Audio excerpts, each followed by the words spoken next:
देत असू, जीवाणू मिश्रित पाणी असू, तर पहिली आपली जबाबदारी ही असते की आपण लोकांना ती माहिती देणं, जेणेकरून ते घरामध्ये येणारं पाणी आणखी काळजीपूर्वक वापरतील, त्याच्यावर प्रक्रिया करून फिल्टरेशन करून क्लोरीन वापरून वापरतील. तर ती जनजागृती करण्यात यावी, पत्रकं घरोघरी देण्यात यावी.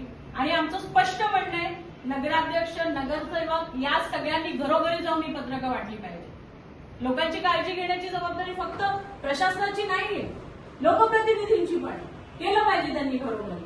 तर आमची ही मागणी आहे, सूचनापत्रक वाटण्यात यावं. तुमच्याकडे बजेट आहे, मला 500-600 रुपये खर्च आलाय स्टिकर आणि हे बनवायला, मला कुठलंही बजेट नाहीये, पण प्रशासनाकडे आहे, तुम्ही हे करू शकता. ही आमची पहिली मागणी आहे. हे आपण करू शकाल? सूचनापत्रक नगरपालिकेतर्फे वाटण्यात येईल. ठीक, धन्यवाद. आपली एक मागणी मान्य झालेली.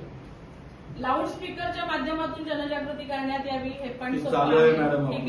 आपल्याला बॅनर्स होर्डिंग्स लावले पाहिजे. हॉस्पिटलला सुद्धा आम्ही साहेब आज स्टिकर मॅडम बॅनर आणि होर्डिंग्स पण आपण दवंडीद्वारे इतके दिवस आपण करत होतो. आपल्याकडे जी त्रुटी आहे ना साहेब, ती मान्य करण्यात काहीही हरकत नाहीये की आपण ती मान्य करून लोकांना सांगतोय की आपलं फिल्टरेशन क्षमता कमी आहे, अशुद्ध पाणी लोकांपर्यंत येते. साहेब तुम्हाला लक्षात नाही येते? मॅडम मला उत्तर द्या, एक एक तुम्ही बोलत